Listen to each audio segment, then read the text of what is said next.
Walmart lost nearly $1 billion trying to conquer Germany, not because it was too small, not because it lacked money, not because people didn't know the brand. This was Walmart, the company that had crushed competitors across America with one simple promise: lower prices than everyone else. But in Germany, that promise stopped working. In 1997, Walmart entered the country with 21 stores and a plan to turn Germany into the gateway to Europe. 9 years later, it sold everything and left. So what went wrong? The answer starts with a problem Walmart didn't see coming. Germany didn't need another Walmart. Here is how Walmart wins. It starts with size. When Walmart decides to stock a product, it buys so much of it that suppliers have almost no leverage. Walmart sets the terms, prices come down, and every cent of savings goes straight to the shelf. That creates a loop. Lower prices bring more customers. More customers mean more volume. More volume means Walmart can push prices even lower. And once that loop starts spinning, it is very hard to stop. Add standardized operations across thousands of stores. Add logistics systems that most competitors can't match. Add a culture so tightly organized that even the way employees start their morning shift is scripted. Every morning, in Walmart stores across America, employees would gather before the store opened. The manager would call out, "Give me a W," and the staff would respond. Each letter, the whole word, arms in the air. WALMART, that's the Walmart cheer. It was designed to build energy, alignment, and a sense of team. It was also one of the first things that confused German employees when Walmart arrived. But we'll get there.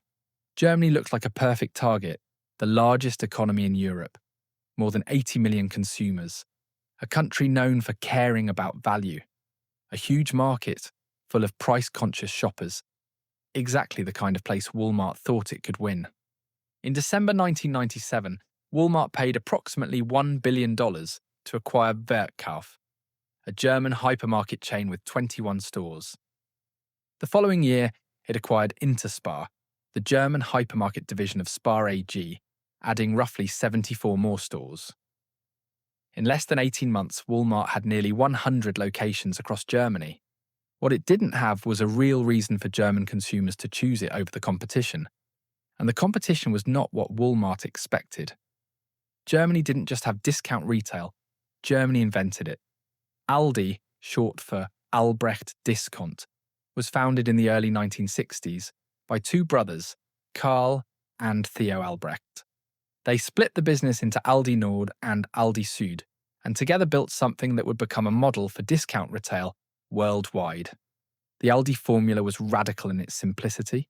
No decorations, no loyalty programs, a limited product range, mostly private label, small stores, fast checkout, no experience to sell, just the lowest possible price, reached through years of operational discipline. Lidl followed the same logic and expanded aggressively across Germany alongside Aldi. By the time Walmart opened its first stores in Germany, Aldi had been operating this way for nearly 40 years. That matters. 40 years means German consumers had been doing their weekly shopping this way their entire adult lives. Their parents had done it. The format wasn't new. The prices weren't surprising. The deal was already understood. Walmart arrived in Germany carrying its most powerful weapon, the promise of lower prices than the competition. The competition had been perfecting low prices since the 1960s. Walmart was not the cheapest idea in the room. It wasn't even close. But Walmart didn't just bring prices, it brought everything else too. Greeters at the front entrance, someone whose job was to welcome you into the store, make eye contact and say hello. In America, that feels warm. In Germany, it felt like an interruption. Employees were trained to smile at customers in the aisles, to engage, to be visibly enthusiastic. In German retail culture, employees working efficiently and leaving customers alone was the standard. Not a failure of customer service. German shoppers generally knew what they wanted, moved through the store, and didn't expect to be approached. Then there was the grocery bagging. In American stores, an employee bags your groceries for you at checkout. In Germany, customers had been bagging their own groceries for decades. It was faster, It was normal. Some customers found the Walmart version awkward. The Walmart cheer happened inside the stores too. Managers leading chants, arms in the air, corporate enthusiasm performed before every shift. German employees, working under a different set of cultural expectations about the relationship between work and personal expression, were not always enthusiastic participants. Early in Walmart's German operations, some senior executives running the country did not speak German. Internal business was conducted in English. Reports and communications were written in a language most of the workforce didn't use day to day. And then there was the code of conduct. Walmart distributed a written code of ethics to German employees. Parts of it required staff to report colleagues for misconduct. Other provisions discouraged romantic relationships between employees in different reporting structures. In 2005, a German labor court challenged parts of the code and found several provisions incompatible with German law. Germany has strong legal protections around worker privacy. The idea that an employer could regulate personal relationships between employees or require them to monitor and report on each other's private conduct ran directly against that framework. The court said, no, Walmart was used to operating with a specific set of rules about what a company can ask of its people. Germany had its own rules, and they weren't the same. Walmart tried to solve the price problem the way it usually does. Aggressive pricing, selling staple goods, buttermilk, below cost to draw customers in and undercut the competition. In some markets, that kind of aggressive pricing can be part of a market entry strategy. In Germany, it was illegal. German competition law prohibited selling below cost when the intent was to harm competitors. In 2000, Germany's Federal Cartel Office, the Bundeskartellamt, intervened. It found that Walmart's pricing strategy was designed to eliminate competition, not to serve customers. Walmart was ordered to raise its prices. A company that had built its entire identity around being the cheapest option was legally required to charge more.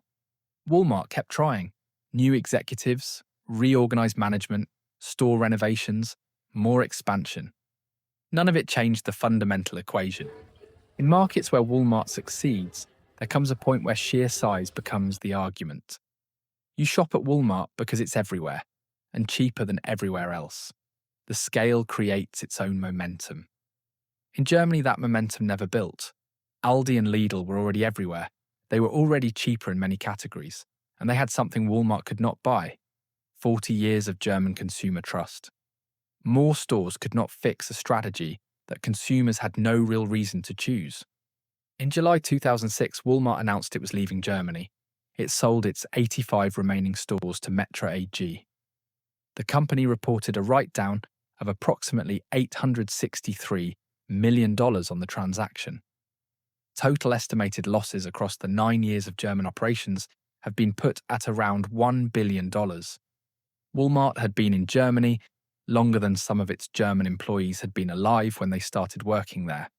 It is worth noting that Walmart had a different story in the United Kingdom, where it acquired Asda in 1999 and maintained a presence for years before eventually selling that stake in 2021. That acquisition was better matched. Asda already had scale, brand recognition, and customer loyalty. But Germany was supposed to be the gateway to continental Europe. That was the plan. Not just Germany, but Germany as a platform for the rest of the continent. When Germany failed, the continental ambition failed with it. Walmart didn't lose because it was too small. It lost because it thought its greatest advantage could work anywhere.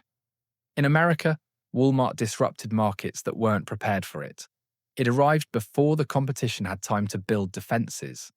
It was the most efficient player in every room it entered. In Germany, it entered a room where the other players had been running the same game for 4 decades. Aldi and Lidl were not mid-market retailers with comfortable margins. They were hard discounters who had built the entire playbook that Walmart was trying to introduce. The machine Walmart built works when the market has a gap. Germany had no gap. Walmart didn't fail because of greeters or grocery bags or morning cheers. Those were symptoms. The real problem was that Walmart believed its model was powerful enough to work anywhere, regardless of whether the market had already found its own version of that model. Germany proved it couldn't. That's why Walmart failed.